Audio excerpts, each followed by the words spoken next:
The powerful National Rifle Association is facing new scrutiny on multiple fronts.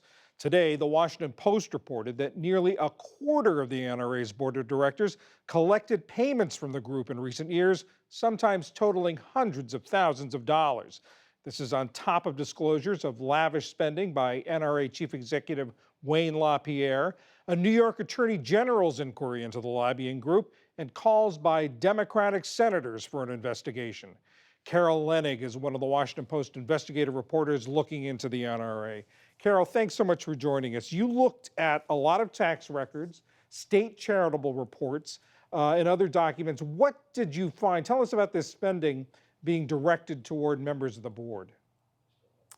What we found was that a large number, quite a large number, 18 out of 76 board members, were engaged in some sort of side deal, a financial transaction, an agreement, that they were benefiting financially from an agreement that the NRA made, maybe with a vendor, maybe with a commission, maybe with a payment for lobbying services.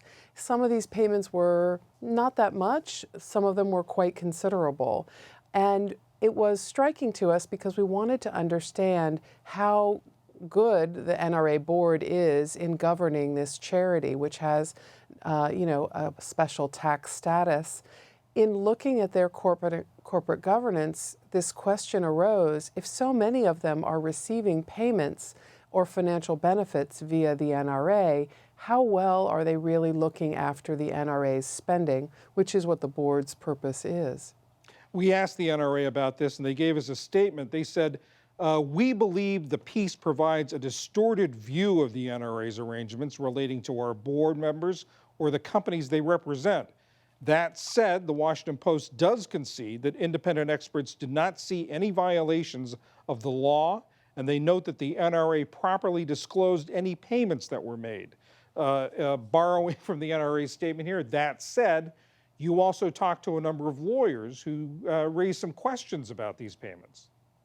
Yes, some lawyers who look particularly at charity law, the law that governs these kinds of groups that don't have to pay taxes, they said they had never seen anything like this before, for this volume or this pattern of board members to have this kind of financial stake, essentially, in the NRA's spending and business.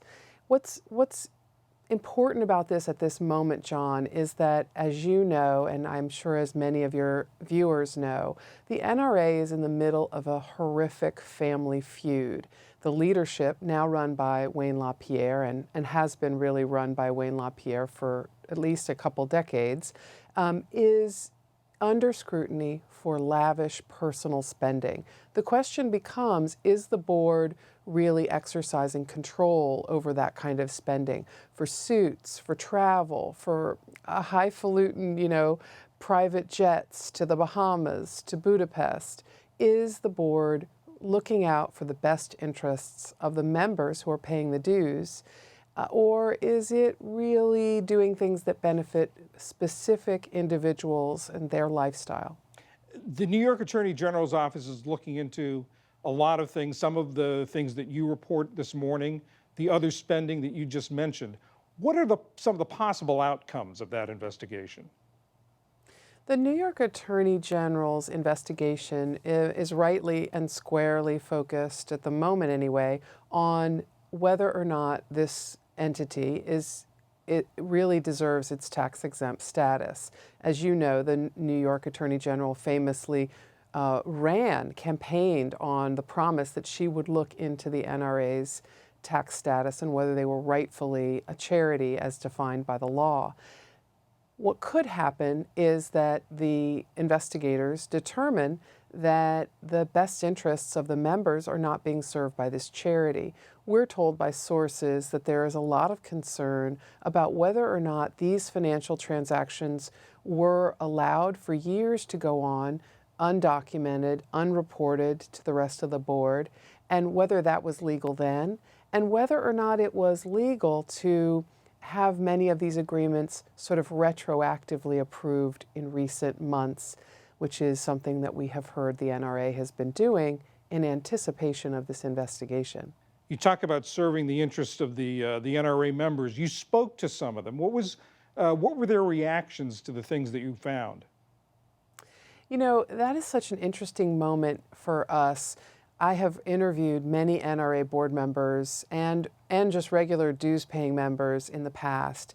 And usually they are in shared defense of their organization, almost like they're constantly at war with anybody who critiques or questions the NRA's motives and goals. But something is changing in the ground right now because those members are telling us they're worried about cronyism, about misspending, about buying a $50 Friends of the NRA raffle ticket to help support the cause of the Second Amendment, and learning that Wayne LaPierre had suits that were $3,000 and $4,000 apiece, trips on private jets with his family, an expense account that paid for hairdressing and stylists. These members are very concerned about what's behind the curtain, and I am struck by how much that has changed, how much that tone is a shift from prior years. Carol Leonnig of the Washington Post, thank you very much. Of course.